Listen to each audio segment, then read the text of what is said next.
ప్రణయ Godavari cinema బృందానికి ఈ cinema నిర్మాణ ప్రయాణంలో పాల్గొన్నటువంటి ప్రతి ఒక్కరికి పేరు పేరున కృతజ్ఞతలు తెలియజేస్తా ఉన్నా.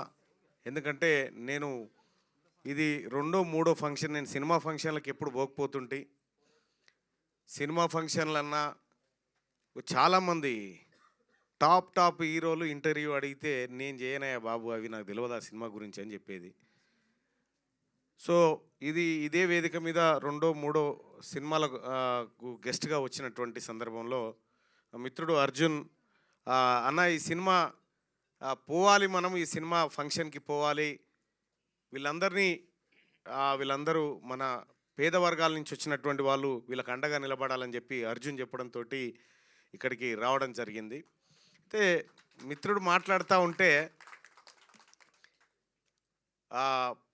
చాలా నేను అప్పు చేసిన లేకపోతే ఈ సినిమాని చూడండి, లేకపోతే థియేటర్లకు వెళ్ళండి, ఇవన్నీ వింటూ ఉన్నప్పుడు ఒక ప్రొడ్యూసరు అంటే ఆపరేషన్ థియేటర్లో ఒక తల్లి డెలివరీ అయ్యేటువంటి టైంలో ఉండేటువంటి ఒక ఆవేదన ఉంటుంది చూడండి. ఆ సినిమా కూడా రిలీజ్ అయ్యేటువంటి సందర్భంలో ఒక ప్రొడ్యూసరే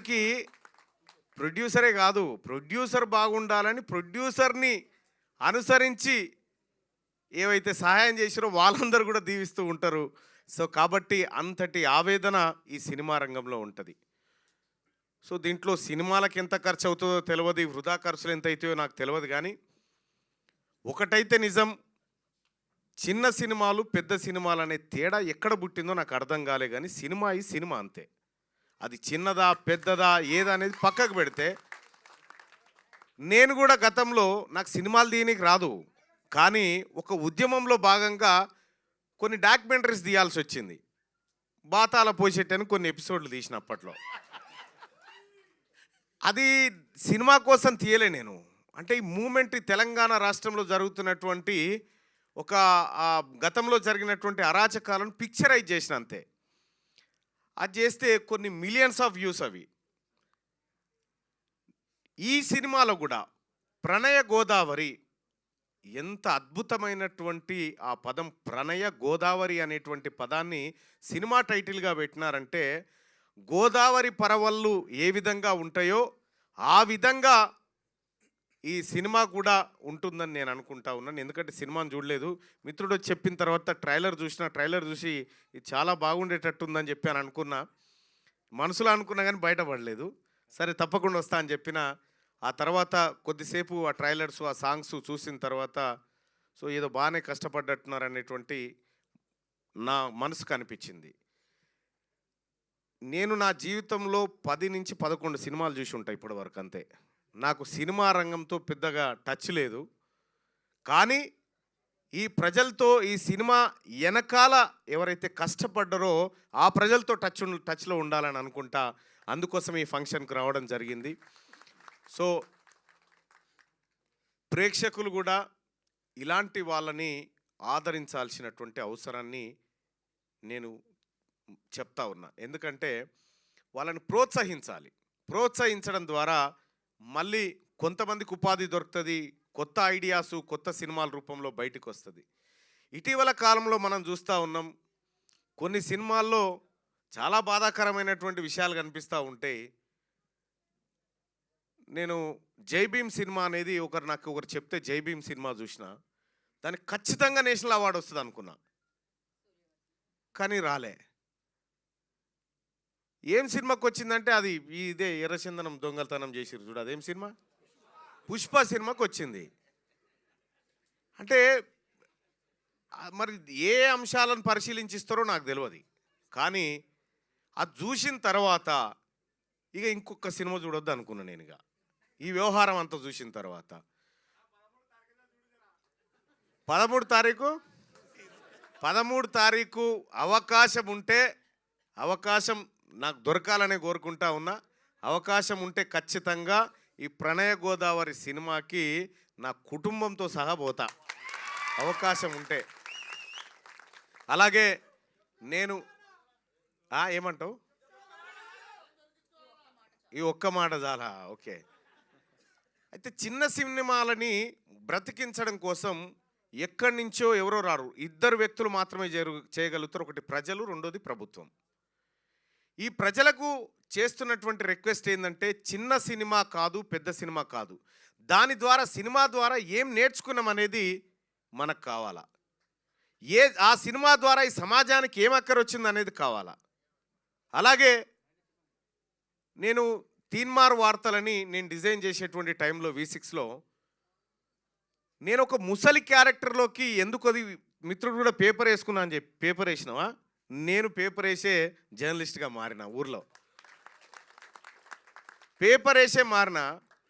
V6లో నేను తీన్మార్ డిజైన్ చేసే టైంలో నేను వార్త రాస్తే అసలు ఈ వార్త మీద నేను సమయం ఎందుకు కేటాయించాలి అనే క్వశ్చన్ మార్క్తో రాసుకుంటోని వార్తలు.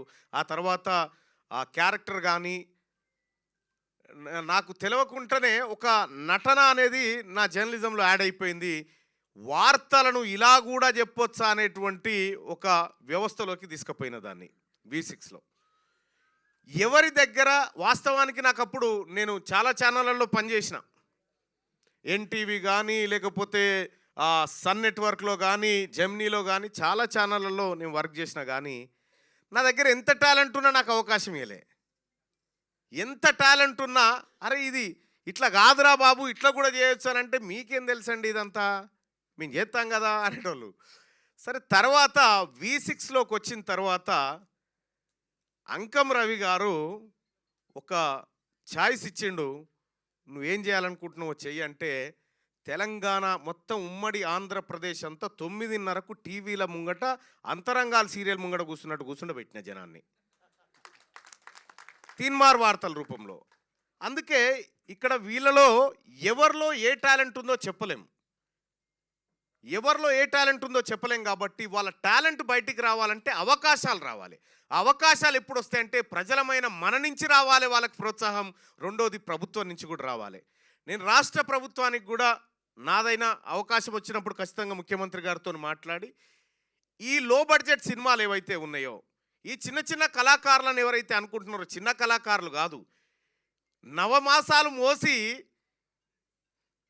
ఇక్కడి వరకు ఈ సినిమాని తీసుకురావడం అంటే ఇది చిన్నోళ్ళు చేసే కార్యక్రమం కాదు, ఇది ఎంతో ఓర్పు నేర్పుంటేనే చేసేటువంటి కార్యక్రమం. ఇక్కడ ప్రొడ్యూసర్గా అప్పులు చేయడం, ప్రొడ్యూసర్గా ఆయన ఆవేదన అంతా మనం ఇప్పుడు చెప్పుకున్నాం. కానీ ఒక ప్రొడ్యూసర్కి సంబంధించినటువంటిది కాదు సినిమా, ప్రొడ్యూసర్ కాదు, ఈ సమాజం మీద చూపించేటువంటి ఇంపాక్ట్ కూడా ఎవరైతే దానికి గురవుతారో వాళ్ళ మీద కూడా ఈ ప్రభావం ఉంటుంది. కొన్ని చాలా గొప్ప సినిమాలు, మంచి కంటెంటు, చాలా మెసేజ్ ఇచ్చేటువంటి సినిమాలు ఎన్నో థియేటర్లలో ఆడకుండా వెళ్ళిపోయినటువంటి సినిమాలు ఉన్నాయి. దొంగతనాలు చేసేటువంటి సినిమాలు ఎన్నో వందల రోజులు ఆడినటువంటి రోజులు ఉన్నాయి.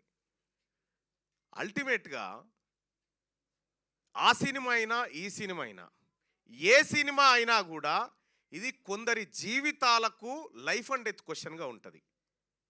సో ఇటువంటి సందర్భంలో వాళ్ళు మరింత ఉత్సాహంతో ముందుకు పోయే విధంగా ప్రేక్షకులంతా ఆదరించాలని కోరుకుంటూ ఈ ప్రణయ గోదావరి సినిమా, ప్రణయ గోదావరి నాకు ఇప్పుడు నా కాన్స్టిట్యున్సీ అటు కృష్ణా ఇటు గోదావరి, ఈ రెండు నదుల మధ్య ఉంటుంది నా కాన్స్టిట్యున్సీ, వరంగల్, నల్గొండ, ఖమ్మం. ఇటు గోదావరిది అయిపోయింది. గోదావరి ఒక్కొక్కసారి ఉగ్రరూపం ఎట్లా చూపిస్తూ ఉంటుందో ఆ స్థాయిలో ఈ ప్రణయ గోదావరి ప్రళయ గోదావరిగా మారాలి థియేటర్లో అని కోరుకుంటూ అవకాశం కల్పించిన మిత్రులందరికీ ధన్యవాదాలు. Thank you.